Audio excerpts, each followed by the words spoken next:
Welcome, welcome, welcome, everyone. This is Tracy Una Wagner with Versatile Inspirations and the Lightworkers and Earth Angels Academy and Study Hall, and the other half of Cryptids Creations. And this is your weekly energy foresight for September 4th through the 10th. Welcome to the first full week in September. For the month of September, we're working with the Rider-Waite Tarot deck, and that is by Arthur Edward Waite and Pamela Coleman Smith. And for this week, Monday through Sunday, or September 4th through the 10th, the card that came through is the Ace of Wands. And the message from the Ace of Wands is: we've been doing so much in bringing about our new selves, new world, and new lives. And this card coming through is such a validation of all we've endured, beginning with following your passions, your soul's journey, and acknowledging your heart's truest desires. Prosperity, abundance, new opportunities, new starts. Take hold of that wand and believe that what you wish for can be made manifest. Your wish is the universe's command. We've been working, if you've been doing the work for the last, months, it feels like, deep diving into what you want to bring forward into this new world, into your new self, into your new lives. And with that, a lot of times it takes a little bit of deep diving. And sometimes it's not so easy, especially when we're having to deal with getting rid of old paradigms, releasing contracts, ancestral and otherwise, and just releasing stuff, right? Stuff that is no longer serving us. And sometimes it's difficult to find out what that is. But just know that with the Ace of Wands coming through, it's telling you that you are doing the work. This new start, a new beginning, a new self, a new life, a new world is right there. All we have to really do is believe that it is, and it is. We are endowed when we are made manifest. The law of attraction, the law of abundance, many other laws, but those are two that sometimes we struggle with. Sometimes we don't feel like we are worthy of manifesting or attracting either a love partner or a business opportunity or our soul's desire, whatever that may be. Even something simple as the kind of restaurant you want to go to. Maybe it just nothing feels right to go to. I mean, it can be that simple. But really, if we really open ourselves up and we truly believe that we can have what it is that we are truly wanting. Now, there again, like I have talked about before, if you are familiar with The Secret or the law of attraction or just manifesting in general, you know or should know that if it's not truly for our highest and best good, if it's not truly one of our desires, it's probably not going to come into being because there's no space for it. There's nothing happening that is attracting what you're thinking about. A lot of people I've talked to said, well, I wanted $1 million and it never came. Well, did you really want $1 million? Did you really have something that you wanted to spend that $1 million on? I mean, we're not talking about frivolous things that we really don't need or we really don't want. Sometimes those things come and that's great. But what is it that you truly want? Is it money and fame truly, or is it just to live a really happy, healthy life? What do you truly desire? That is the key. When you tap into your soul's purpose, your soul's journey on this planet during this lifetime, things really start falling into place. When we try and chase after somebody else's dream, we're not going to find the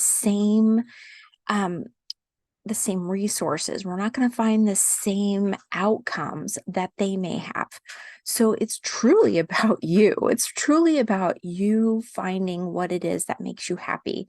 You could be such a happy, healthy, content human being a mom. You can be a hairdresser, you can be a salon owner, you can be the CEO of a major company, you could be a music producer, you could be an artist.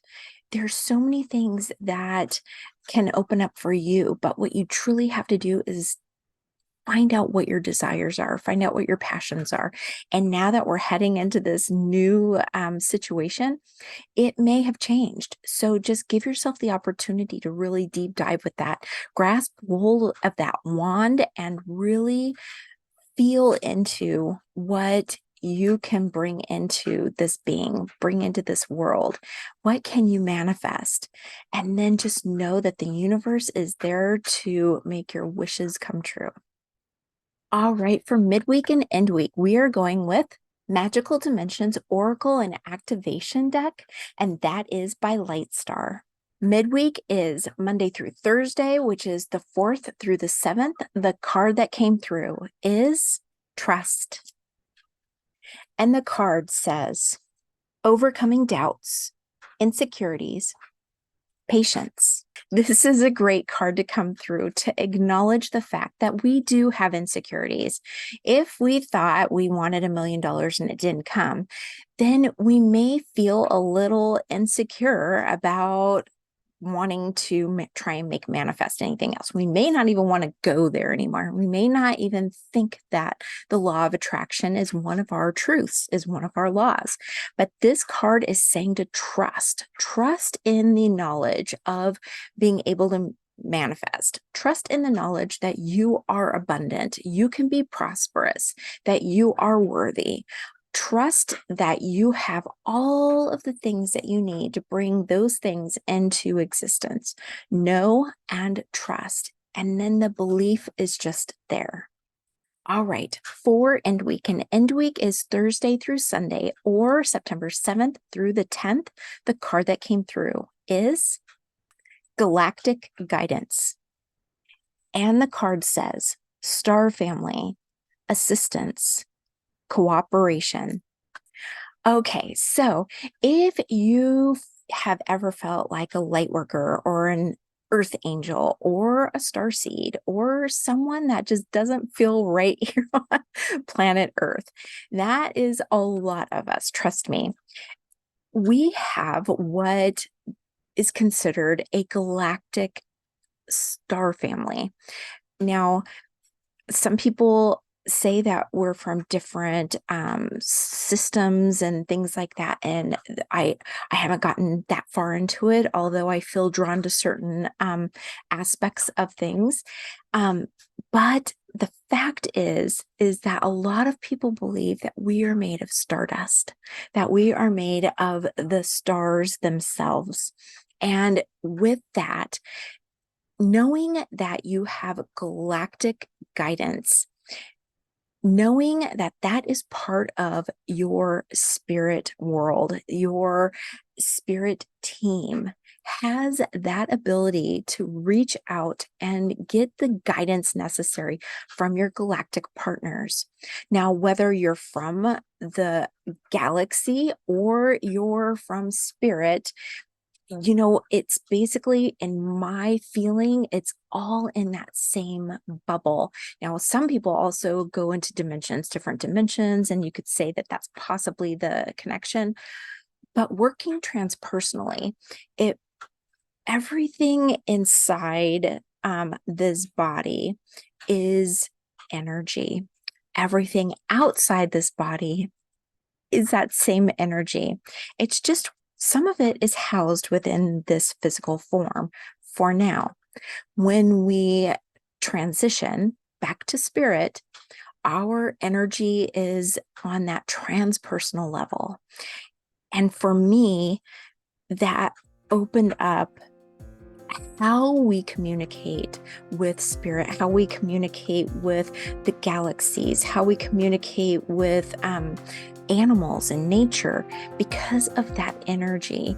Even though it feels housed within this being, it's still a part of the transpersonal energy system, the system that is all one when we transition. And so contacting and being in contact with guardians of any realm, of any space, of any dimension, of any form is so much easier when you just realize that we're basically all one. All right. Thank you so much for spending some time with me today. I so appreciate it. I hope you are joining us in the free membership site, and that's over in Facebook at the Facebook group, the Lightworkers and Earth Angels Study Hall. And if you are wanting some more help with a midweek and end week reading for your own personal self, for your own week, then feel free to join us either as a Patreon, a Subscribe Star, or over on Locals. And all of those links are down below. All right, have a fabulous week. And as always, I'm sending you so much love, angel light, and tons of gratitude. You take care, and I'll see you next week. Bye-bye.